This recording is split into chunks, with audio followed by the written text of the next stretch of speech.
works. All right, so good evening, everyone, and welcome. This is Twist Gaming, where you get to play board games with us. We are coming to you live here from our studio in Gen Con 2019.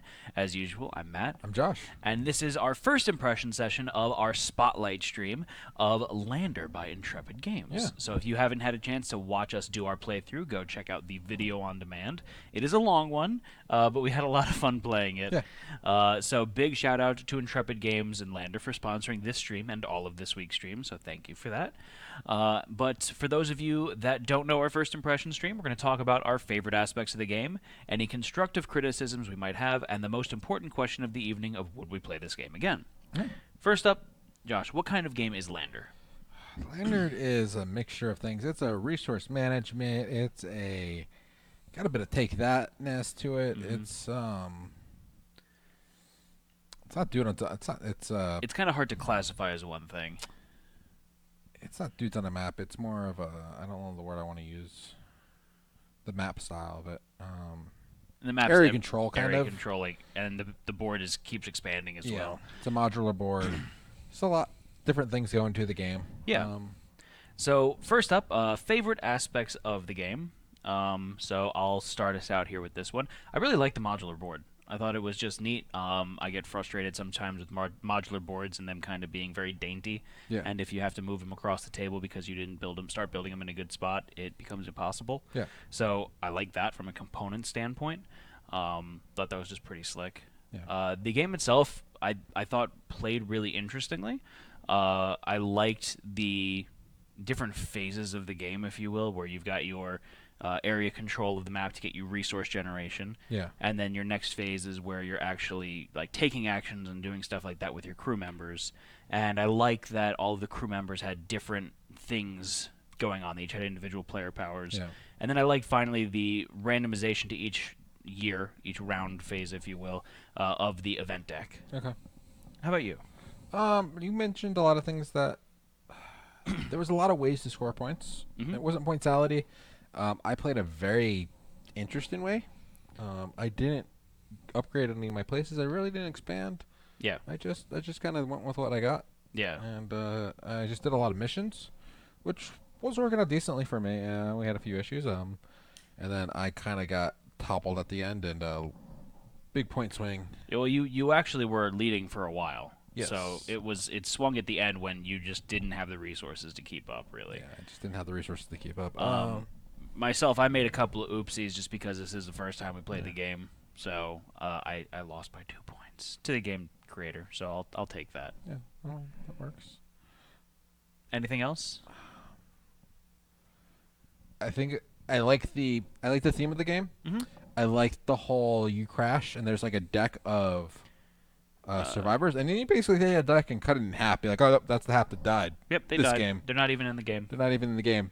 I mean, they're in the game, but like they're not in this game you're playing right now. Yeah, it's not a legacy game. So like, it changes up like who survived each time. Right. So it's going to kind of have to dictate your strategies a little bit each time around. And then the event. They also have a giant event deck, so it doesn't always. Yeah, I don't think we even got through half of it. No, we got like through maybe like a third of it. A fifth of it, I thought. Oh, jeez. The deck was pretty big. Yeah. So that kind of did. The module board was nice. The way that you did expanded the module board was random as well, so you randomly drew which tile you're going to be placing. Yeah. So, again, there's a lot of random elements to this game, which some people might not like, but at the same time it adds to a lot of different replayability options with the game. Yeah. It's going to give you different feels each But time I think you the play. random deck and stuff, that's not like super random. Like in that sense, there's some other things that happen. The event deck's a little bit more random, and there's some other stuff that happens that's where the people who don't like that random comes in a little bit. Yeah. At the same time, though, I didn't feel like any of the random events were too swingy. So it was like, oh, -1 resource generation for food this round, +1 for titanium this round. It wasn't like a huge boom or bust in one way or the other, from what I saw.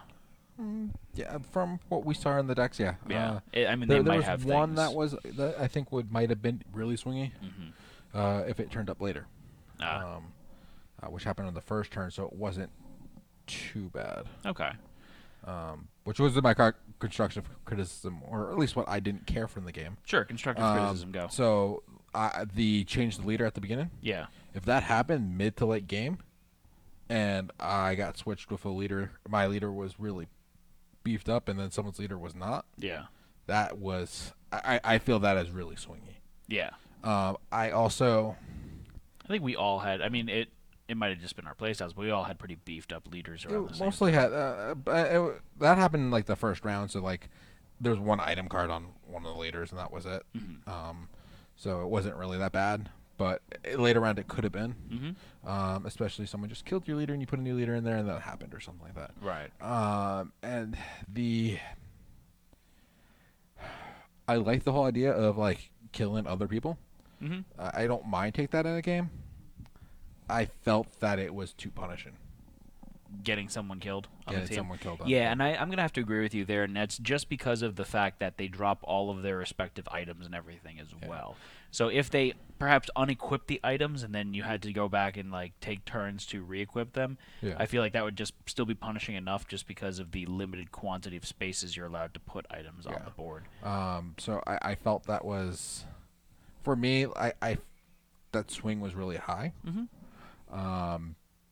And I felt since I lost some characters in the beginning and I was playing towards that style, I couldn't catch back up.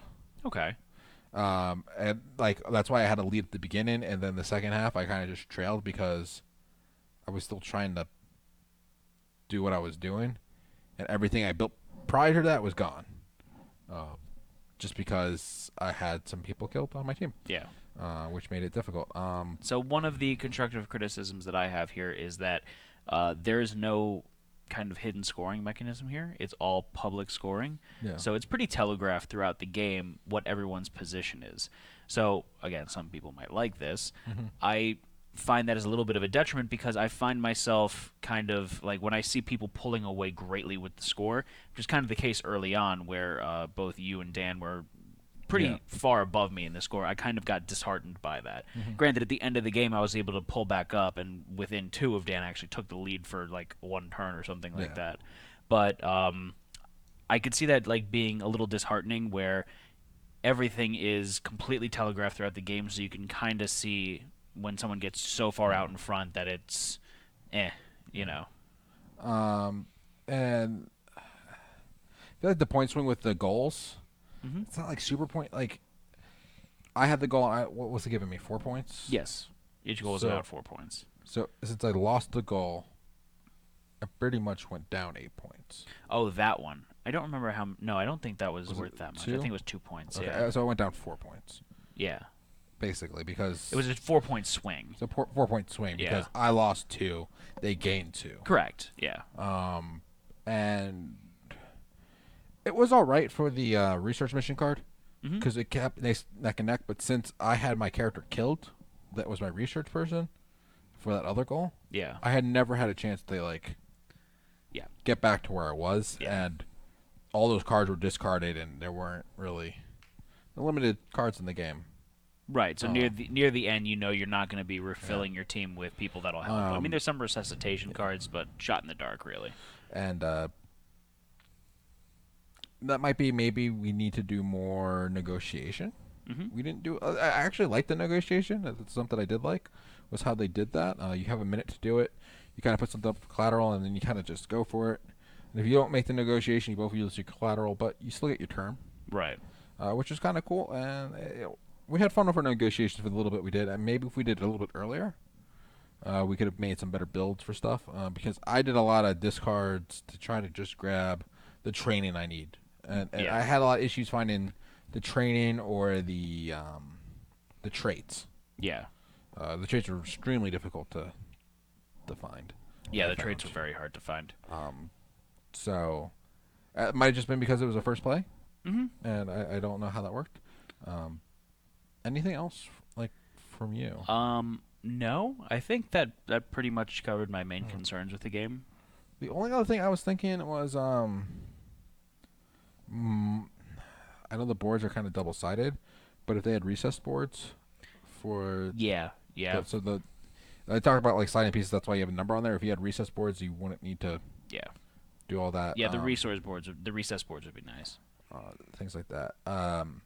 Also, since you are kind of counting points at if you're going to count points at the table, put a victory point Score tracker. score tracker somewhere on the board.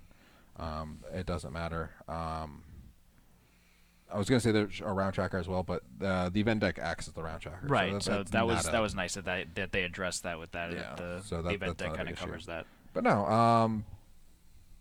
Yeah. My biggest concern, I felt it was a little too punishing for a take that. Like a take that. The take that was pretty aggressive in it. Pretty aggressive in it, Yeah. and not that I don't like like it's weird. It's just the style of how the game is. Mm-hmm. I felt it was too punishing. Okay, fair enough. So jumping into the final question here, the most important question, if you will, would you play this game again? I would try to get. I think it's one of the games you need a couple playthroughs to kind of fully appreciate it. Mm-hmm. So I would definitely try it again. It would depend on how my other plays are. That take that just a little on the harder side for me. That what I like, and if my other play styles, other games I played were very much like how this one was, Mm-hmm. I probably lean against not really want to play it again. I'm not sure. So, I definitely agree that I think that this game definitely benefits from multiple playthroughs. And I like the fact as well that they have shorter playthrough versions. So we actually did the longest playthrough version as well. So if you were looking for a more abbreviated session, they have the early arrival and stuff like that. So I would definitely play it again. I think I would like to try it in the shorter varieties as well and see how that affects the gameplay. Yeah, I would be interested in that. But again, yeah, my concern is that it's a little too take-that-y at some times. However, I don't think it detracted too much for the experience for me. The game kind of presents itself as a very strategic game. Yeah, and the take that kind of undermines that it a little bit. Yeah. From my personal Yeah. feeling.